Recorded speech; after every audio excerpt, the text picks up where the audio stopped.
So ayun, ituturo ko sa inyo kung paano gawin 'to isa-isa. Pero, gagawin natin siya, itong 6 na 'to, in a separate video. So bale magkakaroon tayo ng 6 na video about dito, kung kaya yung time. Pero baka maituro ko either isa or dalawa. Okay, so hindi ako professional. So yeah, kung anong ginagawa ko dito ay purong diskarte lang 'no, walang halong, um, 'yun. Anyways, so ito yung reference natin 'no. Ang una nating gagawin ay ita-type dito sa command window ay units. Okay, decimal, tama 'yan. Pero gawin na lang natin ditong si 10 para sakto tayo 'no. Okay, inches, tama inches gagamitin ay hindi, cm pa lang gagamitin natin. So kapag nagkamali tayo, ito lang ulit sa units, type lang natin 'yan diyan, inches, gagawin natin centimeters. Okay. So nilabas ko na lang siya sa ano natin lang, kaya madrag. Okay, kaya na natin yan dyan. So, bale, bibilangin natin to. 1, 2, 3, 4, 5, 6, 7, 8, 9. 9 by 1, 2, 3, 4, 5, 6, 7, 8, 9. 9 din. Bale, 9 by 9 na box yan, no? Ang diskarte ko dyan, wait lang ha.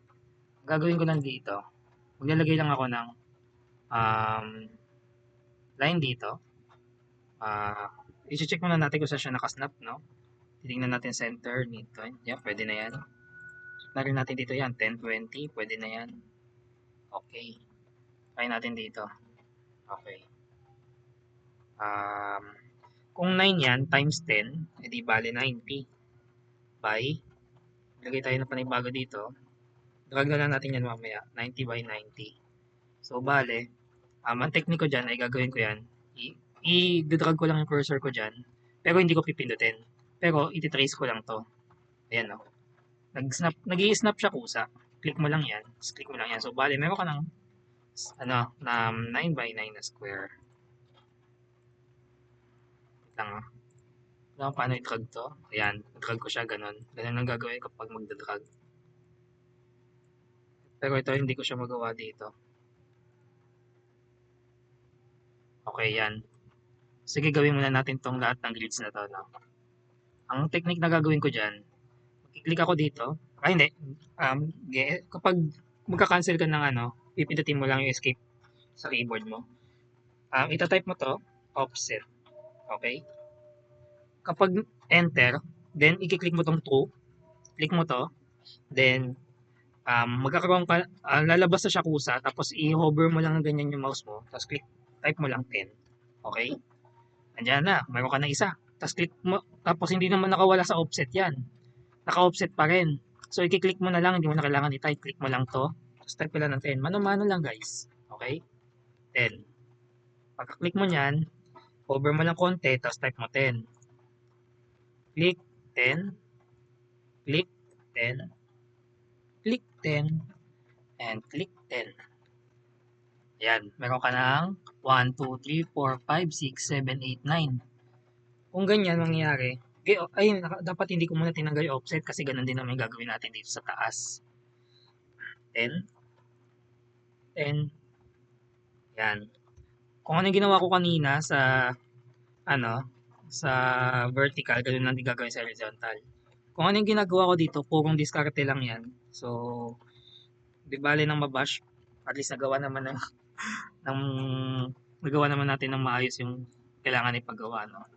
So, para makita natin, sige, palakihin natin to, no? Ayan. Wait lang Yan, pwede na yan. So, bale, makikita natin dito ay lahat, ito, yung mga may, ito, mas thick yung color nito, no? Nasa loob. So, bale, discarte ko dyan. Kulayan mo lahat. Okay lang yan, kulayan mo lahat. Para makulayan mo lahat, pipindutin mo tong, ito, i-edit.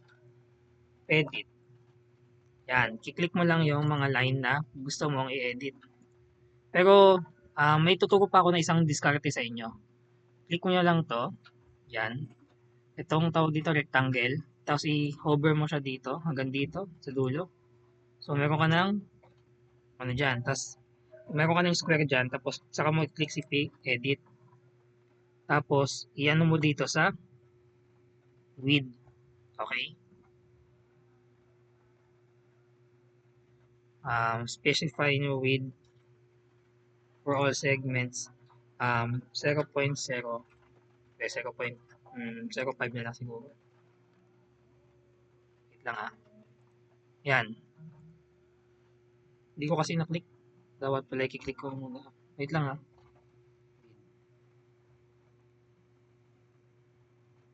Oopsie. Wait lang. Cancel. Wait lang ah. So ayan, I'm back. No? Napag-google lang ako saglit. Pero ayan.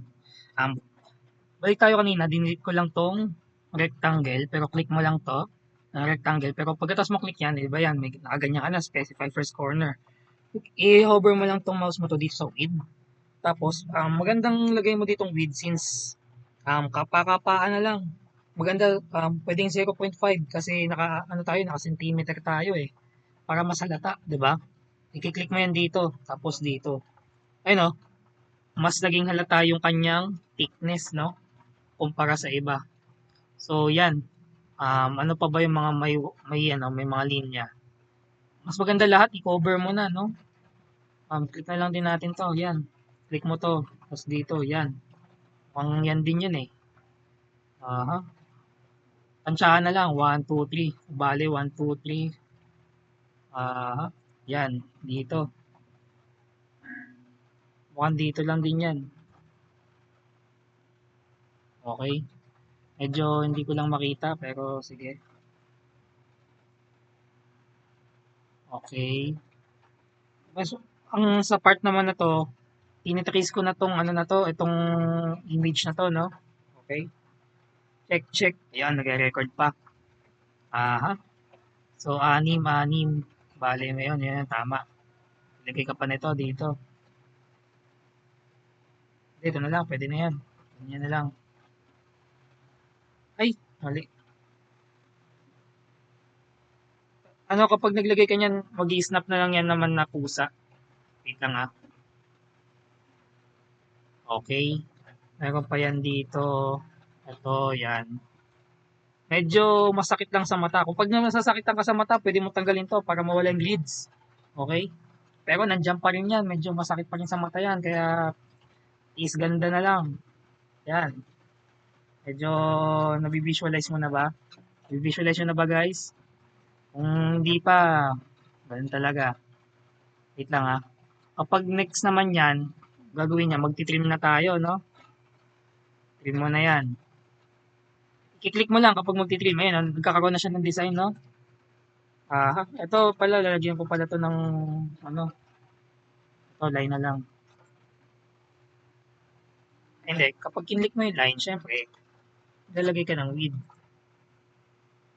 O, ito na lang, polyline na lang. Polyline pa lang gagawin natin. Ay, parang laki na polyline ko, no? Ito tayo sa width. Ang width natin dyan ay ano lang, 0.5. Yan. Cancel muna natin to ah.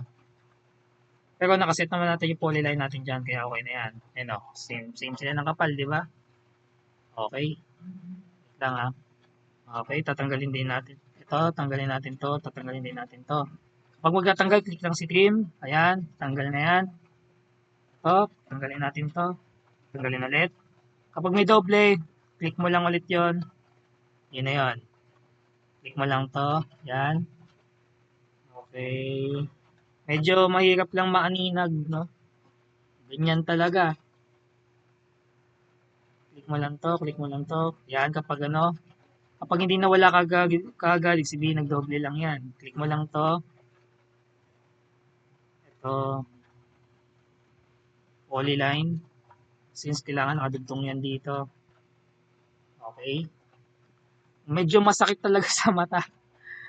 Tiis-tiis na lang. Pero yun nga, iti-trace back mo na lang yan. Kung saan ka, yan. Click mo ulit yan.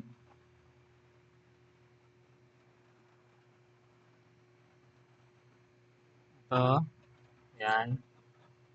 Cancel kapag na, ano mo na. Right click kapag i-cancel ha. Ayun. Ayun, nakita ko na, meron pa isa. Yan. Or escape. Matatanggal mo na rin naman na yan. Trim. Click mo to. Oops. Nawala. Control C.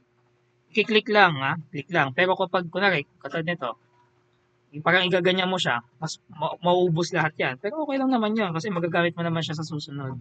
No? Okay. Lalagay natin to isa dito. Okay. Okay.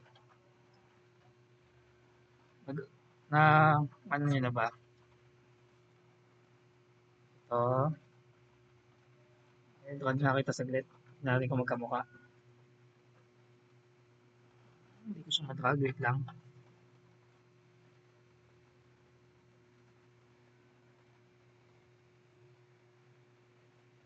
Yan.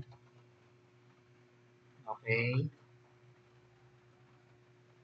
Hindi ko alam kung paano yung diskarte ng prof nyo dito, pero sana tama.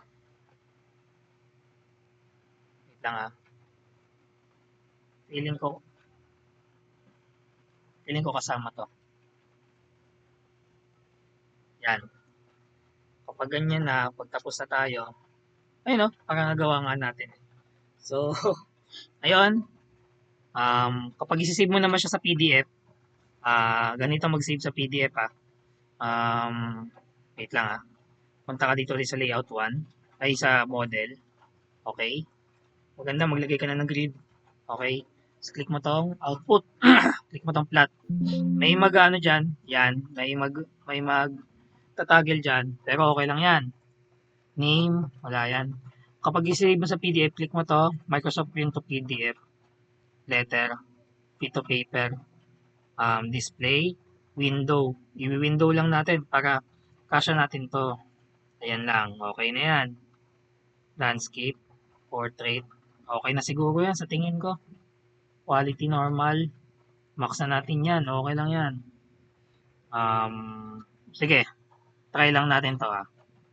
Okay. Tingnan natin kung na-save. Yan. Kiklik lang natin to. Mahjong. Yan. Hindi ko sure kung kita siya sa PPT eh. Okay. Wait lang ah. Papakita ko sa inyo kung nag-save siya. Ayan oh. Papakita ko sa inyo nag-save naman na yan siya. Pero kung ganyan, naka-portrait, ikutin na lang natin, landscape, ayan na siya. So, ayun, ganun gawin siya. Tingnan natin kung magagawa natin yung pangalawang plate. So, ayun, thank you sa panonood.